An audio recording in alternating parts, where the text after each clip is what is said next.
Well, hello there everyone, Warriors of Darkness. Happy to see you all again in the world of Eorzea. Hope that you had an amazing time with the latest final free trial that is Stormblood. Was it a wonderful journey to the east for you all? Fighting against eastern-based primals to show off your skills in combat, the raid against Omega, and the references of Final Fantasy V and VI. Maybe you were making friends with the Nemesis to build up that trust while crafting goodies, or spent every time in the trial to climb up all the way to the top in heaven or high.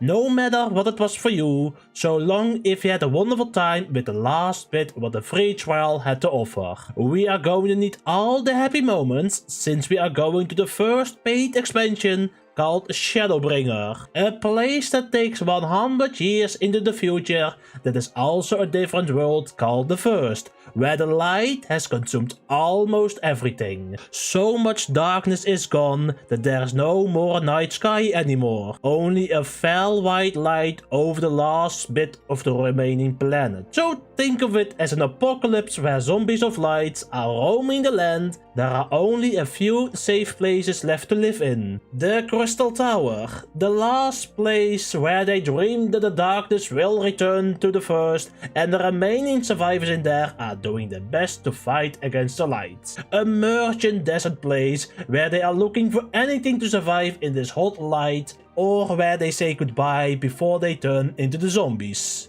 A fairy kingdom that likes to play with everyone until they are bored and transform them what they think it's funny. The last remaining woods with Amazon bunny girls defending against anyone that isn't their type. And as last, a kingdom with very high standards, and if you don't follow the rules, then you will be turning into those white zombie armies that they can control thanks to their king. What a wonderful place to live in as the Warrior of Darkness, and you will shine the night sky to the First they have not seen in ages. There's one thing, however, we need to do to get you ready to be the Warrior of Darkness. Something that will inspire the last people of the First to take up arms and drive off the light. It's all about what you wear as fashion for the Warrior of Darkness. What? This video is all about fashion and how it looks stylish in it, you know? This is a series where I'll be showing off some wonderful outfits for you all to wear. Outstanding mixed sets to stand out, compared to every basic player that wears the same set like those Crystal Tower soldiers around me. Where in this episode, we are looking what amazing fashion that you can wear for the 18 jobs in the game that you can play in the third expansion, Shadowbringer. For the sprouts who just started out to buy for the subscription on here and out, you are in luck because we are going to make fashion that you can wear all the way up to level 80 with the only use of the market board, NPCs, basic content what the PvE has in store. So no grand companies, golden sources, seasonal rewards, and the Moogle store.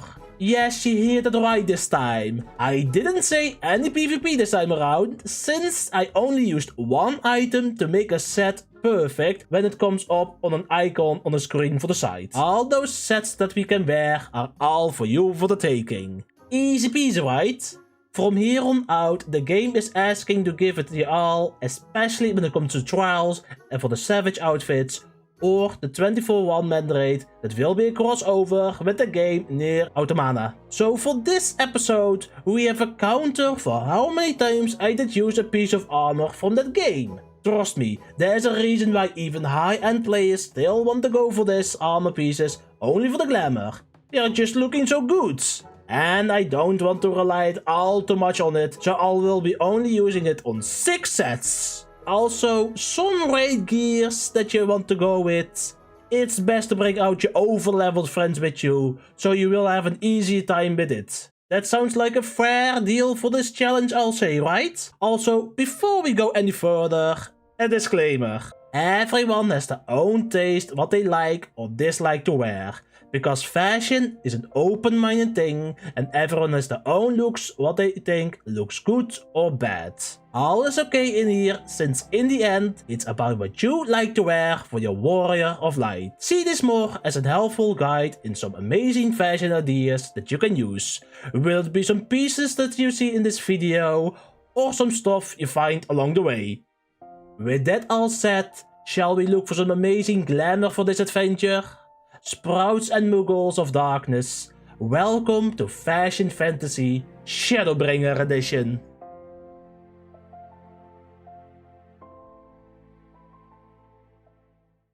Beginning with a simple set for Paladin that still fights every Light Warden with its own light. It's about how you handle the light to be to protect the people in every harm's way, not to harm them like what they do here in the first. So dressed up all with gear for basic NPCs throughout here called a Deep Cold Hat and body for a Valkyrie knightly look, to make sure to protect the last remaining survivors. This paladin is plated with chromite hands and feet, strong plated armor that can withstand a hit from the Light Wardens. With the boots, you can go with any that you like, yet I went go for the Dwarven golden legs. All in a name to protect the weak, in a name for the light, for the good reasons that was meant for.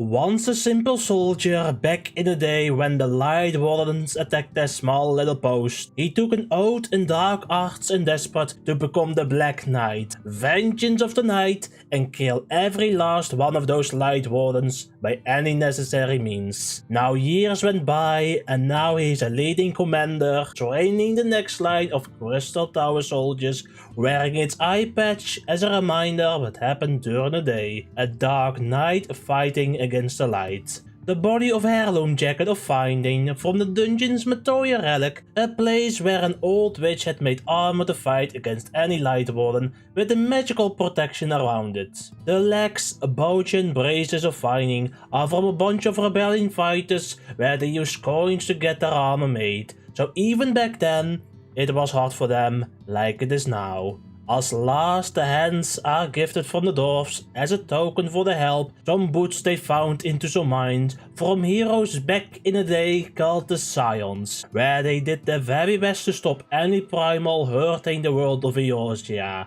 They may be gone for now, but they have sent us a one gift. A better future for the world where we live in now. Let's go out to the last remaining woods here in the first, where a bunch of Amazon bunny tribe girls are defending themselves against any trespasser. No one is safe unless you show off your brute strength. Good thing we made friends with powerful gear throughout our adventure of the expansions. Will it be the Warg Belt Wolf Mask here from the level 80 dungeon to show them off that we are as fast as the wolf? The hands from the Stormblood tribe dungeon to prove ourselves that we fight till the end? Or the Heaven Swords dungeon for the legs to show off that we are ready to hunt? As a gift for their acceptance, we wear the Amazon tribe body piece that's from their story dungeon called the Quota Revel, where we help them to kill one of the 7 big Light Wardens so Night Sky can come back into the woods. Sorry to tell you, but the boots are just some simple ones that you can buy from the market board. Either way, the Amazon Bunny Tribe's girls see us now as one of them, and now they're happy to help us fight against any other Light Wardens, and accept everyone in that tribe for a good fight in return. The first job that ever came in the world of Eorzea when the Crystal Tower was back in its prime before the third calamity. Now thousands of years of slumber, the tower is awake, and so it is the latest new tankroll here for us all. Think of them as personal bodyguards for highly ranked members in the society, where they had a powerful blade that looks like a gun that can break any other weapons with its ammo shells. So for them, I'm giving them the first honor for the Near Alliance raid pieces. The headpiece from the first and the body for the second Alliance raid. Modern age high rank bodyguard for a princess in need. Comes not with a scar on the face and it makes you look like a pretty emo boy. The legs are from the simple poetics after the main story campaign. Nice white pants with urban boots to give it a nice clean look. Sadly, I do have to use a PvP part for this one since they're the only one that fitted well. And that is the Maokai Vambrace finger gloves for 2000 PvP points, like 2 throw lines in total. Glad if PvP is not your thing, you can go to the Golden Saucer for a high price, so there's another option for us, if you really want to go for a modern look as a bodyguard. After the light almost brought the calamity here in the first, all the dragoons died out over the years alongside the dragons. Now there's only one dragoon alive thanks to its trusted dragon friend ages ago to keep the legacy alive, wearing its helm of domain steel armored of maiming as a token of friendship for the dragon that did pass before him. With its skills, the dragoon was ready to do a savage fight to end it all against an ice queen that lost her control thanks to the overwhelming light after 100 years. Also alone out with her dragon friend that became the body piece, Eden Chor Male of Maiming.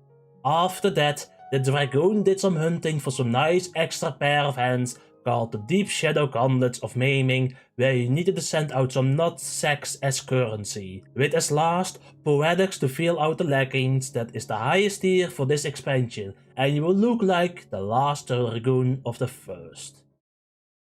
Your body may be sent here to the first, yet your mind can easily travel to different worlds thanks to the years of practice you had as a monk. Do a mind though, even if you are traveling to mind, you still need to get ready to fight against nightmares, like your tech friend Sid over here, who was exploring his younger years before he was shot down by the Emperor. And what makes it even weirder, this Emperor wants to take over your mind and body for some odd reason. Better give it your all, or else you cannot recolor this body piece called the idolized Byuko Cyclus, since the normal one you can get from the story mode is not allowed to be dyed when any of the two layer options that we have, thanks to the latest update here in the game with version 7.0. Sadly, not all have that option, like the Shiko Kohaka of striking from a level 63 dungeon called the Shisho of the Violet Tides. If you don't like the color blue with yellow, you can go to the Moogle store for the Eastern Fairy Gore attire. Yet, I know like the true monk you are,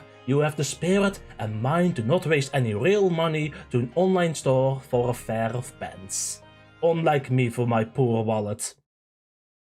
The only job in here in the list that is roaming the land of the first, exploring what's left, to find a way to get to the past in its own world. With its blade, it can easily slice to any harm's way, so the fashion that we will wear is simple of pieces that you can get from the market board, since in the end, it's all about the blade it wields. Psych! There is one part, however, that is something that is special, and it has to be the leggings from the crossover questline of Monster Hunter World. You thought that one of my favorite game series would not make it in here since Stormblood? Well, at least we have the leggings for now with no colors. One day I'll make a set from it, and one day it will be wonderful to wear. One of my dear Waterloos friends. You know, I made a lot of ninja sets throughout the series, so let's change up a bit for making a thief kinda outfit that would roam around here in the first. Stealing fruit from the markets to survive on the streets, running away from the guards, the normal stick. If only we had a monkey as a sidekick for comedy effects. Going for a simple turban headpiece that can be stolen from the market, like the serpent skin half-gloves of crafting. What's not easy, however, will be stealing some heirloom taibus of scouting from the old witch place. If only we had some extra loot in there, like a magical lamp. You will be found out by her as she puts you into a savage raid fight against a giant tree lady that will become a god lady with a big hammer as a punishment. You will be rewarded with some nice Eden Mon Balerio of scouting that will complete your look as a thief and not a simple prince as here in the first. That's a lot of close-up jobs I made for you all. I do hope you do enjoy it so far what I have to offer. Take yourself a drink, rest well, because this is only the beginning, as now we are going to the range jobs, starting with the physical ones. Roaming here in the first is a bard in grey playing music from its bagpipe where everyone wants to dance until the last music note is played. For even the light wardens will dance to its tunes because deep inside them they were once humans, enjoying the joyful time of music and joy, beat for beat with the sounds of music. So if you see a bagpipe playing bard, playing its tune wherein augment choral capito with its lake-length coat of aiming, then don't be afraid, like the good old times that he wants to bring. Well, if you try to hurt them, thinking it is all an act. Then you have no idea that how good he is with its bow, as proof that the bard wears the raid-lacking piece of Eden Short trousers of aiming. So no more sorrow or fear. Just a night in the daylight sky with joy and happiness, with the music of the bagpipe player bard.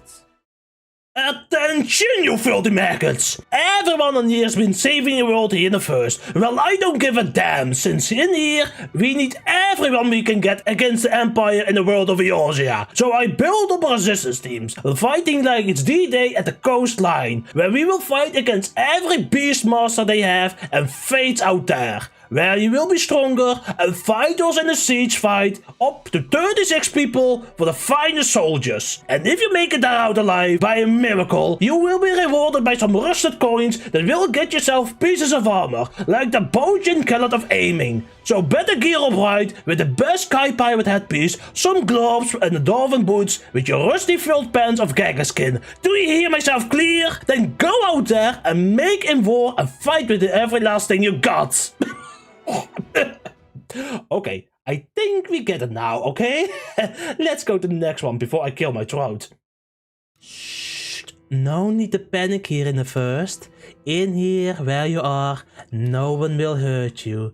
Just sit back and enjoy your private dancer who will dance your sorrows away with his charming dance moves. No peeking who it might be, but the exotic hood of aiming will be kept during the dance. Let the skin seduce you with the stirrup and buster body. It even worked on the Emperor, thanks to the idolized dancer armlets. And what do we see here? The dancer wears the well-known piece from the Near Alliance raid, the striking hot leggings of the type 2B. I have heard, if you wear them, your model will get a big reset in your ass. So what will you say? Dare to relax for the night? Just close your eyes and let the dancer will take care of the rest. High up in the mountains there live a bunch of dwarves who like to go into the mines and dig some old relics from the past. Will it be worth a gale? They don't care, as long as they can drink the night away their beer. Where every dwarf uses explosive like TNT and pickaxes, this dwarf over here likes to go with big explosions with his gift of black magic. The only thing to make it a bit stand out as the rest of the dwarves is the antiquated Savage Hell Patters that is a level 70 job quest item of the black mages, with some Avalon aesthetic shoes that was the best color for the blue and yellow. With its big expander gloves, a nice swallowskin robe of casting and a statue long coat of casting. The dwarf may be a bit bigger than the rest of the village, but it's one of them since he shares the same interest like the rest. Mining and drinking beer, what every dwarf likes in the end of the days.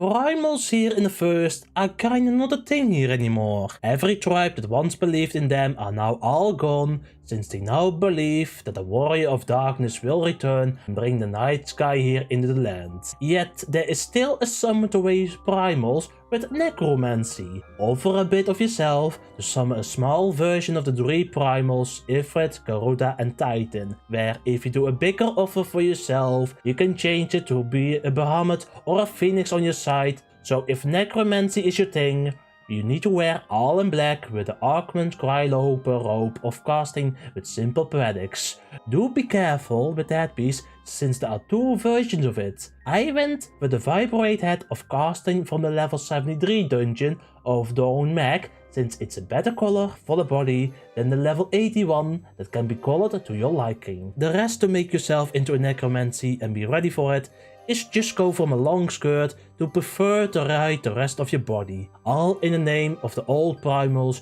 to help us fight against the light. Even if the Crystal Tower is here to help us out, there lies a bunch of secrets of eons of history that we still need to explore. Taking down its defense system and making sure that we don't get killed by the extinct animals that they were kept eons ago. So there's a small group of Secret Service soldiers wearing a company talbot, wielding light and dark magic together with a fancy rapier sword. They like official uniform outfits with raid gear of the Eden Grey's hands and feet. With the helpful alliance raid from the Near series once again, for the hat and leggings, type 51 and type 53 to be exact. If they can do those raids, then they are in good hands with the Secret Service to explore what the crystal has hidden all from us. Maybe some ancient knowledge of culture, like 4 people dancing with the same moves in sync, wearing 2 red, 1 blue and 1 green shirt. I wonder what it was used for back in the day. A mystery to be solved one day by the Crystal Tower Secret Service. Time to perform a magical show to you all with one job who started all the way from the bottom and now it's all the way at the top like any other magical mages. Watch it perform magical tricks before your eyes with spells based on enemies throughout your journey so far. It was not easy way to learn those magic tricks, trust me. 2 pieces of Eden Morn says more than enough how good the blue mage is already, with some nice leggings from the Neath series up the boots. And to close it all off, it wears the one and only famous blue mage's hat and leggings from the level 70 story quest line. Thank you all so much for coming to the show, and until we meet again with the blue mage after the end of Dawn Trail, when it becomes a level 90 for Endwalker near you.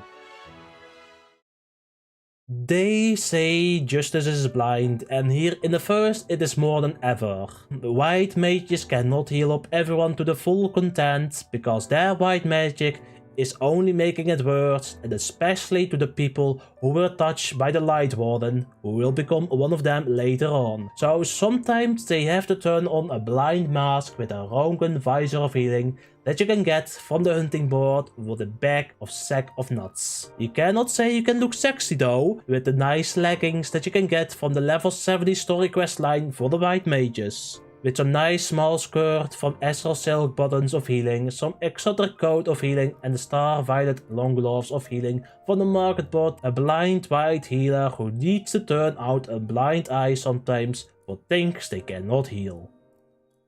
Scholars are well known for using their fairies to do their support healing, yet not much is known about them. Well, not anymore, since here in the first we can finally talk to them so long if we keep them happy, or else we will turn into a garden, just for giggles. Better wear than a fully formed set covering your body with the augment Crystarium robe of healing from your poetics, by doing the fairy daily request as an example. After all, you can't say no to them. Or else. Better have the royal volunteer fingerless gloves of healing if you like white sand. Just use your imagination, says the fairy. You can build lots of sandcastles there. With the alliance boot of healing that you can get from the last dungeon from Stormblood. The fairies told me to get them, or else I will be like the dead soldiers over there fighting. Good thing they asked for me to pick up a flower to wear on my head that is from the Neath series from the last Alliance raid.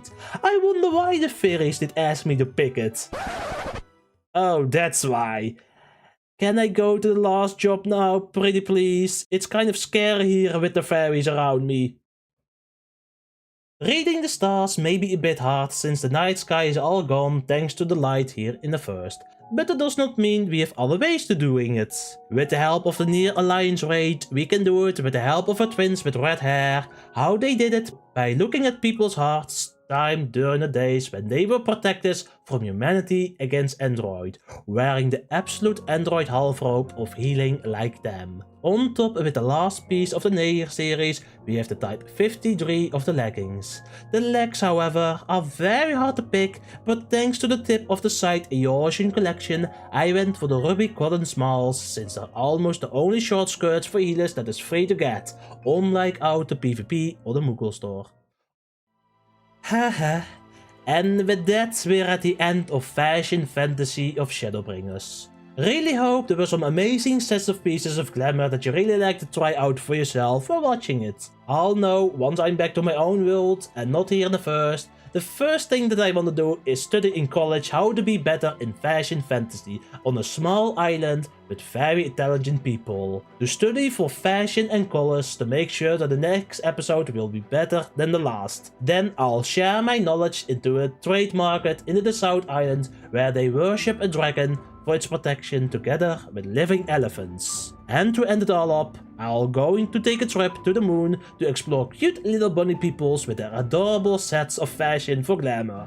But for now, there's one thing that I have to do before I will close this video for you all. Thank you all so much for watching and take good care of yourself, and I hope we see each other once again once we are going to Endwalker with Fashion Fantasy. Bye bye everyone. Bye bye.